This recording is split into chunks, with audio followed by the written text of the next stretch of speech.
Welcome to the Daily Forkast, May 7th, 2021. I'm Angie Lau. Let's get you up to speed from Asia to the world.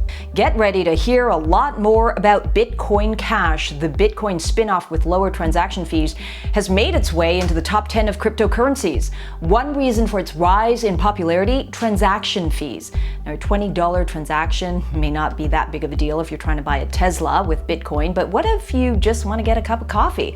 Taking you to Japan now, about an hour and a half by bullet train from Tokyo is the Drip and Drops coffee shop. There, Bitcoin Cash is being accepted. The store's owner, Asushi Yoshino, says accepting BCH is just easier.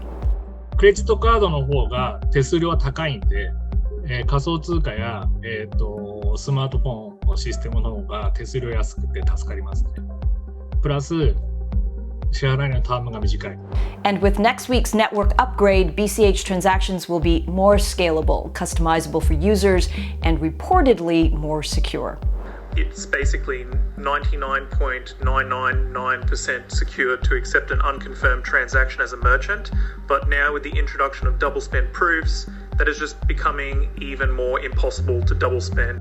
After flipping Litecoin for the number 9 position in market cap this week, Bitcoin Cash fans now have Polkadot in sight.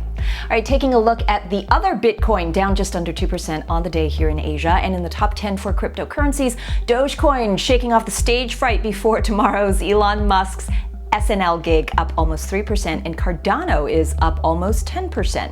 And take a look at this, a bubble tea shop in the technology hub of Shenzhen, China. You can pay in cash, but you can also buy your BOBA using the digital yuan.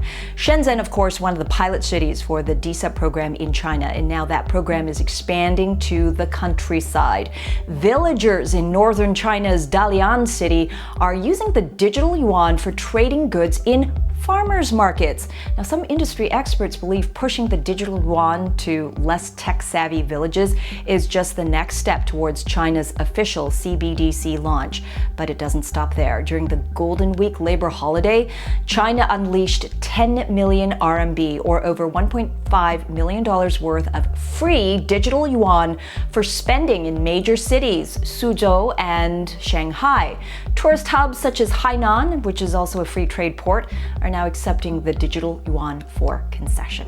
And although China is leading the global CBDC race by all accounts, other nations in the region are attempting to, at least in some form, keep up. In Thailand, retail CBDC is being explored. A public consultation exercise is now underway. Hong Kong, too, is exploring a CBDC to be distributed to the public through commercial banks and payment service providers. And in Japan, despite the launch of CBDC research looking at proof of concept, the Bank of Japan is still not sure the nation needs a digital yen. Experts fear that caution could cost Japan its competitive edge. In the marathon that is CBDC, they have a long way to go in catching the frontrunner to their west. And finally, leaving you with this. In South Korea, policing the police, the Korean PD is prohibiting its officers from buying crypto. The force also being told to disclose their current crypto holdings. If caught investing, punishment may follow. And here's where things get a little tricky. Due to lack of regulatory clarity, the police don't have the jurisdiction on crypto investments, meaning at this point, they may just have to rely on the officers themselves to turn themselves in. And that's the Daily Forkast. I'm Angie Lau. Until next time.